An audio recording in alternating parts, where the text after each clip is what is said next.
We're back with Mayor Dean Sanchez from Umatac, so let's go to Karina from Malesso. Karina. Hi, it seems like money is the issue, but where really are you getting your money's worth? At FQ with high-performing students, or at other schools where you're spending millions of dollars and students aren't achieving as high? Hey, you know, the mayor and I were just talking about this, Karina. Sounds like a pretty young voice talking about one of the students or former students. But I tell you, we're just talking about this, you know, about no child left behind except for the exemplary performing students, except for the exceptional students. And it takes a village to raise a child, except for Umatac. Yeah, that seems to be the case. I don't understand. Yeah. Yeah. Again, let's go back to the SAT scores. You guys have been performing national. I mean, you can challenge the national averages that are coming out, right? True. Yes, and we have presented ourselves in the same old-fashioned way as every school system will present to their students. Now, I'm not saying to bring everybody down to FQ and learn a thing or two. I'm just saying that every person is entitled to fair education. But for the most part, it is the people of Umatac that work excessively to the point in even giving up properties to have their very school open. Well, why is it, Mayor? And let me go back where money is always the issue, where there's right? And let me go back, because I know your dad. Your dad was probably up to about a year and a half, maybe 2 years now. Your dad was the last high commissioner, former high commissioner. When he passed, he was not granted a state funeral. And one of the reasons again was there was no money. There's no money. So when it comes to Umatac, there's never any money. That seems the case. Like 1 month later, but they paid for another commissioner that died. Commissioner? They paid for the state funeral. Oh, okay. It must be Umatac. It must be our name.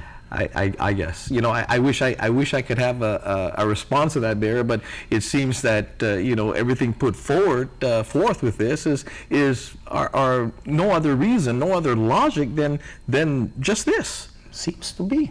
Even the taking of our history, the landing of Magellan, it seems like they want to close this issue of Magellan or the Discovery Day, because look, our proud tomorrows, we were never lost. I am not going to be literal in any sense. I'm just saying that there is an existence of history.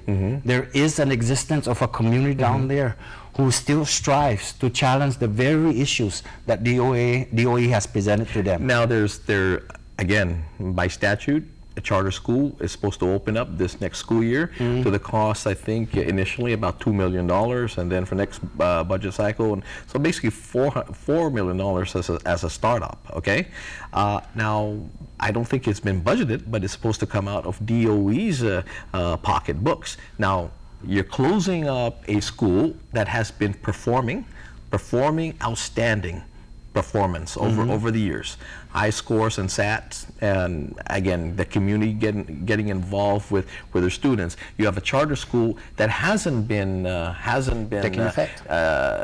started. We don't know if it's going to work. We know that DI was once island-wide, but it has since each individual school had chosen the curriculum that they're going to teach. So DI is not island-wide anymore, pretty much. True. So what are we saying? Something that's been tried and proven, we're going to take away.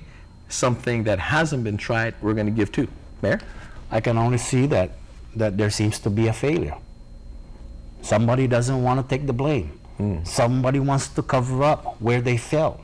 The failure is we're paying too much for a lot of our services. We're paying and undergoing through many technological changes, and we're paying for it. At the sacrifice of a little school. It starts with FQ, then we go to Malesso, then Parinalahan. Well, maybe we can start off by, if there's no money, every time the lawmakers says Tada Salapi, let's start off by, again, reducing their salary by $5,000 each, because why not? The very first day of their very first day at work, they gave themselves a $5,000 raise. Well, no money. Well, Jess, even we look at the hierarchy of the DOE, almost $200,000 for the top dog. Anyway, but he's the top dog of Umatac at this point. We're gonna do it. That's gonna do it for this edition of the Buzz. Mayor, thank you very much for coming. Thank you, sir. Up here Thank to you very our much. studios, way down from the beautiful village of Umatac. That's gonna do it. But hey, join me tomorrow morning on Isla 63, your Island Pride station, for more of Talk Radio when you can give us a call. But tonight, it's adios.